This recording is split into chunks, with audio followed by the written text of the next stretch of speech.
berlatar pada tahun 1982.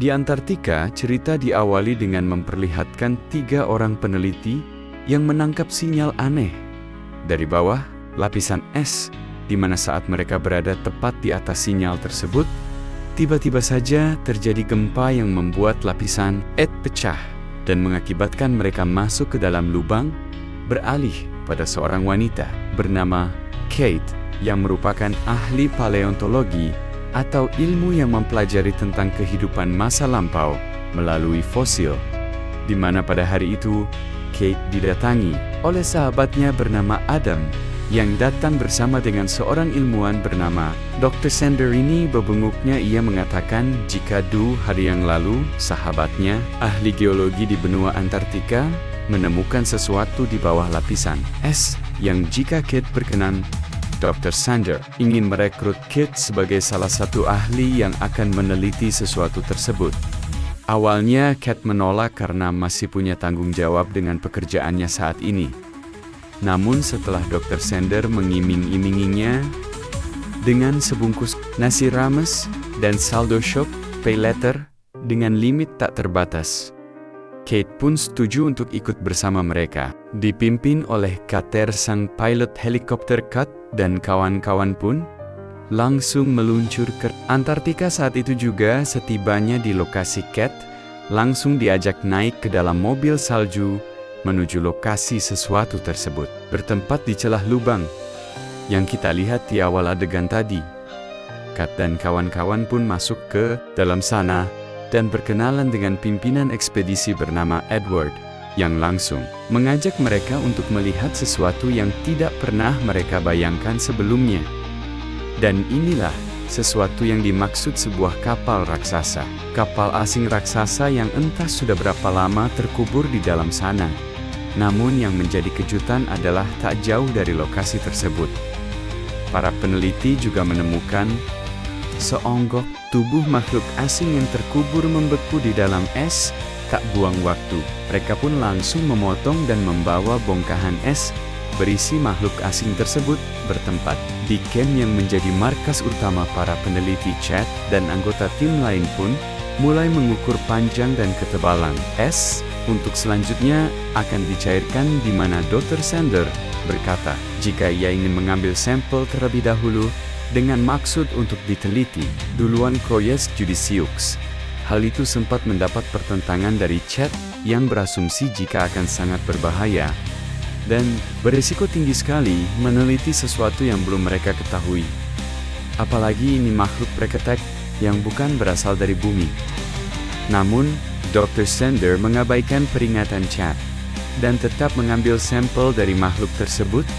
Selesai pengambilan sampel, Dr. Sander pun mengajak Kak belakang untuk diberitahu agar lain kali jangan pernah menentang apapun perintah saya. Ya, apalagi di depan seluruh anak buahnya. Selain bisa menurunkan harga diri dan kredibilitasnya, itu juga berdampak pada kedisiplinan dan kesopan santunan. Sehingga jikalau Kat masih ingin berada di tempat ini, maka tidak ada pilihan lain selain menuruti apapun perintah Kanjeng Sander. Singkat cerita, malam pun puk, semua orang terlihat sedang berkumpul di satu ruangan sembari minum. Homer merayakan keberhasilan mereka menemukan sesuatu yang dapat merubah cara pandang semua orang terhadap alam semesta, di mana salah satu anggota bernama Derek yang baru selesai buang air kecil pun iseng memeriksa bongkahan es aliennya yang tepat saat ia sedang anteng dan fokus memandanginya. Tiba-tiba siang bebaturan pun mengagetkannya dari belakang. Yang tak lama setelah si teman pergi, dengan cepat Derek memberitahu semua orang. Sempat dikira bercanda Dr. Sander, dan semua anggota tim pun benar-benar terkejut setelah mengetahui jika makhluk itu masih hidup, dan celakalah mereka semua, karena ini bukanlah perkara yang biasa membagi tim dalam 3 kelompok untuk mencari makhluk itu ke berbagai penjuru stasiun atau camp. Dikira sedang Moro Agong atau hewan konvensional lainnya. Mereka terlalu polos untuk menyadari bahwa makhluk ini tidak sama dengan individu yang pernah mereka temui sebelumnya.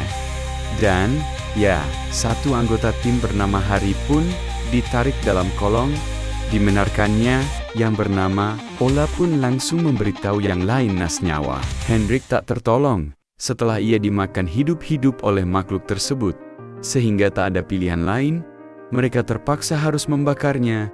Setelah ketegangan selesai, Olaf yang sempat terkena muncratan darah makhluk itu pun mengalami syok dan langsung mendapat pemeriksaan sementara.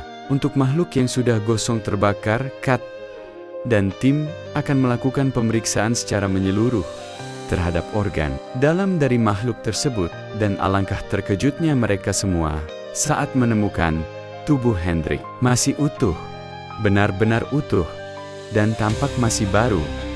Dr. Sander pun berteori, jika makhluk itu mungkin telah menyerap seluruh cairan tubuhnya, sampai ketika Kat menemukan logam penyangga tulang patah pada lengan Hendrik.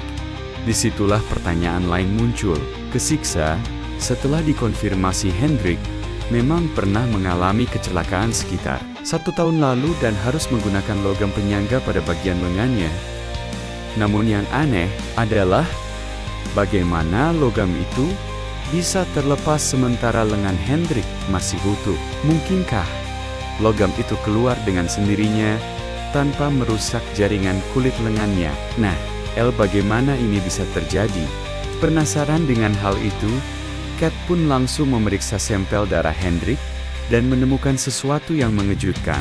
Ketika sel-sel makhluk itu memakan sel Hendrik dan membuatnya menjadi baru, sehingga dapat ditarik kesimpulan bahwa makhluk asing ini dapat meniru atau menyalin apapun dan siapapun yang telah terkontaminasi olehnya. Keesok-esokan paginya, ketika Olaf akan dibawa pergi ke rumah sakit, Kat jadi curiga. Jangan-jangan si Olaf telah terkontaminasi darah aliens. Waktu terkena muncratan darah semalam tak bisa asal menuduh tanpa bukti. Yang jelas Kat pun tidak bisa berbuat banyak dan hanya bisa berharap semuanya baik-baik saja. Tepat saat Olaf sudah naik ke dalam helikopter, Kat terlihat sedang cuci muka di toilet umum dan menemukan 4 buah logam kecil penambal gigi bolong, sehingga ia dengan cepat lari keluar dan mencoba memperingatkan Katar. Tetapi, ya Olaf, ternyata bukanlah yang tertular, melainkan ada anggota lain yang sempat terlibat kontak fisik secara langsung dengan makhluk tersebut. Tubuhnya terbelah dan mengeluarkan sulur hingga membuat helikopter jatuh di balik gunung. Tanpa mengetahui apa yang terjadi, Sander mengajak semua orang untuk pergi meninggalkan camp ini, di mana Kat langsung nyerenteng, memberitahu agar jangan ada satu orang pun yang pergi, karena bisa jadi salah satu dari mereka adalah makhluk alien yang sudah mereplikasi diri. Mendengar hal itu, Ender dan kawan-kawan tentu saja tidak percaya, sehingga langsung menunjukkan barang bukti berupa logam penambal gigi bolong yang ia temukan. Namun tetap saja Sander CS mengabaikan informasi tersebut dan akan tetap pergi meninggalkan tempat ini. Sesaat setelah semua orang pergi berkemas, satu peneliti bernama Yuli pun mengungkapkan kecurigaannya pada salah seorang anggota yang menunjukkan gerak-gerik tidak biasa untuk memastikan mereka tidak pergi Kat. Dan Yuli pun pergi ke satu ruangan tempat di mana kunci kendaranya disimpan, yang ketika Kay sedang mengambil kunci tersebut, tiba-tiba ya ternyata Yuli sendirilah alien itu. Ia berubah menjadi monster yang tidak puguh rupa, sehingga Kat dengan cepat lari ke ruangan lain tepat saat ada seorang dokter baru keluar dari kamarnya saat yang sedang menyerap cairan tubuh si dokter. Muncullah Lars yang datang dengan senjata menyebur apinya. Tanpa ragu ia langsung melepaskan apinya, sehingga malam harinya Kat dan kawan-kawan langsung membakar tubuh semua orang yang sudah terkontaminasi, berharap tidak ada penularan lagi. Di mana pada saat yang sama Sandersius pun menatap bebarengan ke Aret dan akhirnya percaya pada apa yang dikatakannya dengan fakta bahwa makhluk ini bisa menyalin siapapun dan bersembunyi di dalamnya. Mereka harus memeriksa darah setiap orang untuk memastikan makhluk itu tidak ada. Selain itu, tidak ada yang boleh pergi dari camp ini sampai semuanya aman. Bahkan untuk jaga-jaga Kat dan Lars akan menon-P. Semua kendaraan yang ada di tempat ini selesai menonaktifkan. Semua kendaraan Kat pun digupayang oleh Lars yang memintanya untuk datang. Ternyata Lars ingin memberitahu Kat tentang simpanan granat yang ada di cek. Ini barangkali itu akan berguna di kemudian hari. Tak lama muncul Sater dan Derek yang masih hidup setelah selamat dari kecelakaan helikopter tak bisa mempercayai mereka. Begitu saja Carter dan Derek pun dibawa ke dalam gudang dan diminta untuk tetap di sana sampai pemeriksaan darah selesai dilakukan. Adam sendiri terlihat masih memeriksa sampel darah setiap orang, di mana saat ia keluar selama 2 menit untuk cari angin, ruangan lab itu tiba-tiba terbakar termasuk sampel darah dan alat-alat yang ada di dalamnya, dengan fakta bahwa tak ada cara lain untuk mengetahui siapa impostor di antara mereka.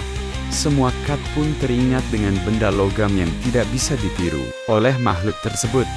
Sehingga Kat menyuruh semua orang untuk berkumpul untuk menguji coba metode ini. Semua orang dewasa rata-rata punya gigi yang bolong akibat dari kebiasaan buruk memakan nala macam kedaharan orang barat sana. Biasanya menambal gigi yang bolong dengan logam sehingga tak sulit bagi Kat untuk mengetahui siapa impostor di antara mereka. Semua dari pemeriksaan ini ada 4 orang yang terbukti masih manusia atau aman, yaitu Peder, Jonas, Lars, dan Kat sendiri. Sisanya seperti Dr. Sander Edward, Adam dan mengaku memakai tambalan gigi dari bahan porselin, sehingga masih jadi pertanyaan, apakah mereka aman atau sudah tertular? Kat pun teringat dengan nasib Adam dan Derek yang masih dikurung di gudang, sehingga Kat menyuruh Jonas dan Lars untuk bawa mereka kemari untuk memastikan apakah mereka berdua masih manusia atau tidak di mana. Saat Lars dan Jonas tiba di gudang, Adam dan Derek sudah menghilang setelah kabur melalui lantai kayu yang dirusak dan Lars tiba-tiba ditarik sesuatu ke dalam kegelapan. Entah bagaimana nasibnya Jonas. Langsung kembali ke Cem untuk memberitahu apa yang sudah dilihatnya. Dan terdengar suara kaca pecah di belakang mereka. Bergegas pergi ke sana untuk memeriksa yang ternyata itu adalah Adam dan Derek. Entah bagaimana bisa penyebur api milik Lars ada pada mereka. Edward terus memprovokasi Peder untuk membakar mereka, sehingga Derek yang merasa terancam pun langsung melepaskan beberapa tembakan yang membuat Peder langsung maut saat itu juga akibat tembakan. Itu tabung gas penyembur, api pun bocor yang menimbulkan ledakan hingga membuat Edward terpental dan tak sadarkan diri bertempat di ruang biliar. Colin dan Jonas pun memboyong Edward yang masih tak sadarkan diri sampai akhirnya Edward ternyata sudah terkontaminasi, di mana potongan tangan Edward yang menjadi alien pun masuk ke dalam mulut Jonas. Sementara untuk Edward, tubuhnya mengalami kejang hingga mengeluarkan semacam tentakel alien yang memanjang menyerang Adam dan Derek yang berada cukup dekat dengannya. Tak hanya itu saja, si alien itu pun merusak tubuh Adam dan berubah menjadi bentuk yang sangat mengerikan dan berhasil melarikan diri dari ruangan tersebut. Karena Carter ngejedok saja, Kat pun mengambil alih penyebur apinya dan langsung membakar Jonas dan Derek yang sudah berdaya tersisa. Kat dan Carter termasuk Dr. Sander yang bersembunyi di ruangan lain. Alih-alih menghindari ancaman Dr. Sander justru didatangi oleh si alien. Sehingga tak lama setelah Kat dan Carter mendengar suara teriakan Dr. Sander, mereka pun didatangi oleh potongan alien yang sempat akan menyerang beruntung. Carter cepat tanggap dan berhasil mengkapak tangan tersebut. Mereka kemudian mendatangi ruangan tepat Dr. Sander berada. Kat pergi ke ruangan kiri, sementara Carter pergi ke ruangan kanan. Yang tepat sesaat setelah mereka berdua terpisah, Carter didatangi oleh si alien yang langsung menyerang, dan Carter pun langsung lari ke ruangan lain dan bersembunyi di dalam sana bermodalkan pisau dapur yang entah tajam atau tidak, hanya bisa ngehef diam di balik rak lemari, sampai akhirnya ia muncul dari belakang yang langsung membakar si alien hingga menobrak dinding keluar dari jet tersebut tersandar, yang mengendarai mobil salju menuju lokasi pesawat alien, di mana Chet dan Carter langsung melakukan pengejaran saat itu juga. Dalam perjalanan menuju ke sana, Kat sempat menanyakan tentang kondisi Lars, dan bagaimana Carter dan Derek merebut penyembur apinya Carter, yang memakai anting emas di telinga. Sebelah kiri pun mengaku tidak membunuhnya, hanya membuatnya pingsan saja, dan menyekapnya di dalam gudang tiba. Di lokasi pesawat alien yang bertempat di bawah lapisan es, KT dan Carter pun berjalan tepat di atas pesawatnya. Dan tiba-tiba, ya, pesawat itu pun menyalai, membuat Kat jatuh ke dalamnya. Kat pun bangun dan berjalan ke sisi lain dari pesawat tersebut hingga menemukan semacam hologram yang mengendalikan pesawat ini, dan ya, alien sender pun tiba-tiba muncul dari belakang dan mengejar Kat sampai ke dalam lubang granat yang ia bawa pun terjatuh dan tak bisa digapai, di mana saat si alien sudah capek, Rorowesan Kat dengan cepat mengambil granat tersebut, tetapi menyadari ada kesempatan, Kate langsung melepaskan pin granatnya, melemparkan granat itu ke dalam mulut aliennya, tepat saat Carter datang ke sana, dan celinga-celingu tidak jelas. Sesampainya di luar, Carter mengajak Kat untuk pergi ke camp lain, yang jaraknya tidak terlalu jauh dari tempat mereka saat ini. Namun, saat sudah berada di dalam mobil, Kat langsung menunjukkan raut wajah kekecewaan, tatkala lihat anting yang biasa Carter pakai kini sudah tidak ada. Itu artinya sosok Carter yang kita lihat saat ini adalah si alien yang sudah mereplikanya. Hingga Kat pun langsung membakarnya saat itu juga. Kat pun pergi ke camp lain dan meninggalkan mimpi buruk ini. Sementara untuk Lars yang masih dikurung dalam gudang, akhirnya siuman tepat saat muncul hel jemputan yang datang esok paginya, yang tak lama setelah Lars memastikan si pilot bukanlah alien, seekor anjing tiba-tiba saja keluar dari dalam camp dan berlari menuju ke dunia luar. Sehingga Lars dengan cepat melakukan pengejaran dan mengakhiri anjing tersebut yang dianggapnya sudah terkontaminasi. Tamat ending yang cukup menegangkan. Pesan yang bisa kita ambil dari film ini adalah Penmeng seseaheng sampai rasa penasaranmu tuntas. Ingat, jangan pergi ke Antartika jika belum siap ketemu alien yang suka mereplika. Saya mewakili jajaran direksi yang bertugas mengucapkan terima kasih dan sampai jumpa di video selanjutnya.